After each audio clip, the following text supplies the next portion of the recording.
Hi everybody, welcome to the Somme battlefield in northern France. That is the Thiepval monument. It's the largest Commonwealth war graves monument anywhere in the world that commemorates the missing who died at the Battle of the Somme. 72,000 names. Men who died here have no known grave. French guns there, French graves in front of it, British graves there.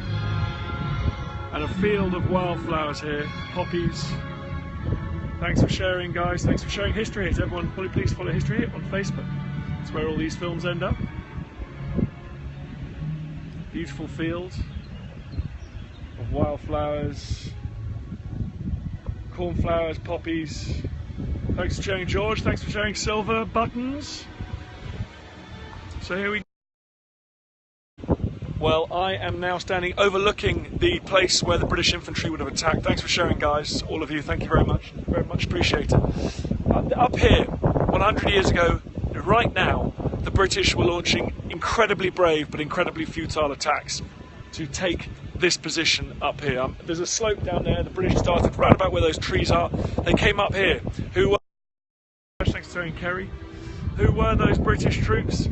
They were the Salford Pals, men who joined up from Salford in Lancashire, served alongside their friends. Then they were the Northumberland Fusiliers from Newcastle, men who included the former football players who played at Newcastle FC. They advanced up here and they were cut to pieces, they were cut to ribbons by machine gun fire. The barbed wire here, hello from India, how you doing? The barbed wire here hadn't been cut, they were caught up on the barbed wire, and then German machine gun posts here about where that cross is now tore them apart. It's a scary thing, but hundreds of men died here 100 years ago now. Thank you very much for sharing, guys, much appreciated. This wildflower meadow here has never been ploughed up, so it's still got the lumps and bumps of shell holes, the moonscape that would have been here 100 years ago, a muddy moonscape. And under here there are still unexploded bombs, so I'm standing right on the edge.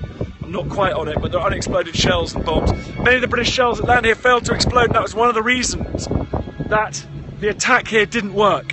The Germans were not defeated by the artillery barrage like the generals had been hoping, and the generals sent in the men and the Germans were ready for them. It was a total tragedy. This hilltop here was supposed to be captured on the first day. That's the 1st of July. It was not captured until September. Where am I, James Dean? I am at Thiepval monument on the Somme in France. It's 100 years to the day since this battle started. That is the largest war memorial in the Commonwealth, in the world. It's to the British, some South African names on there as well, men who died and have no known grave. France is the English graveyard, that's right, because the British, there's an old African expression. If you want to defend your house, you have to stand outside your house. So traditionally the British have tried to fight their European enemies off home territory. They've tried to fight their enemies in France and Belgium. Should we go for a little walk around? Should we go for a little walk around here? I'll show you what's going on. There's a service going on over there. I think I'll be allowed to walk around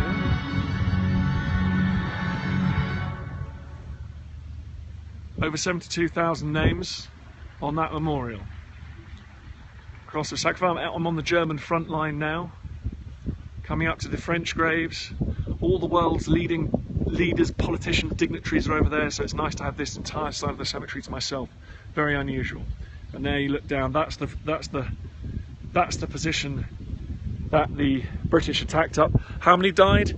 Here on one day, several hundred men died. 2 battalions, each numbering 700-800 men, both suffered about 50% casualties. 50% of their number were killed and wounded.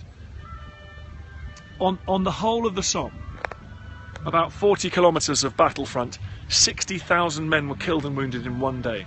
60,000 men killed and wounded in one day. British and Newfoundlanders, and the French suffered some casualties as well further south. Thank you for sharing, everybody. We've got a lot of people on the broadcast now. This is the Thiepval monument in France, in the Somme. There's the Archbishop of Canterbury down there being interviewed. All the world's dignitaries are here. Let's look at, but more interesting than him are these tombs. Inconnu, unknown. In the whole of the Battle of Inconnu, unknown. Mort pour la France, died for France. Why didn't they change tactics sooner? They did try and change tactics, they just hadn't changed tactics enough. It would take them another year, 2 years before they'd realise just how to break through these German defences, and by that stage, well, it was a terrible learning curve, and by that stage millions of people had been killed and wounded. By the end of the Battle of the Somme, 1 million French, British and Commonwealth soldiers had been killed or wounded. Perhaps 400,000 German soldiers as well, let's not forget about them.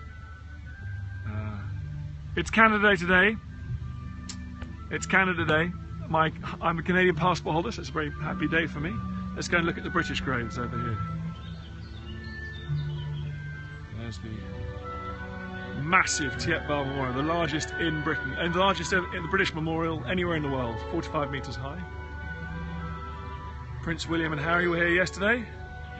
I think school trips should be mandatory here, I completely agree. We're crossing over now into the British graves.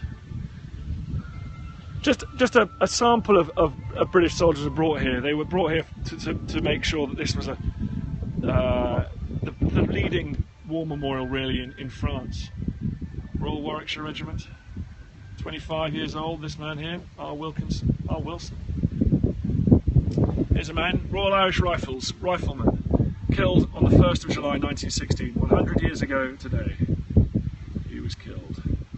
The music's coming from the service that's going on behind me. The world's leaders are here behind me, and there's a service going on. I've snuck away.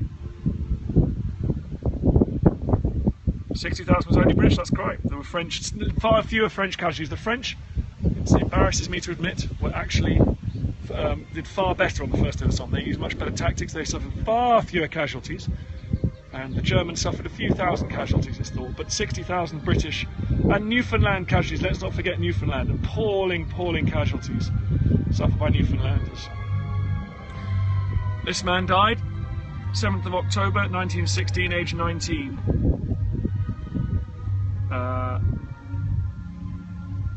Killed and wounded stats. I always wonder what the percentage of killed was.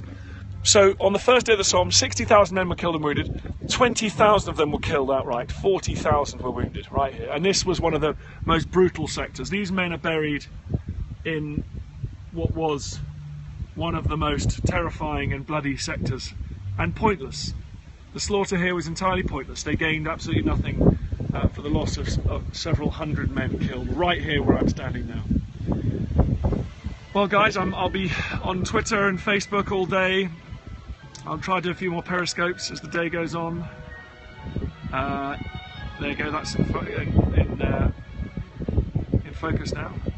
Thank you very much for joining me. It's a really important day, and thanks for sharing and supporting Somme 100 today, everybody. All the best. Bye bye.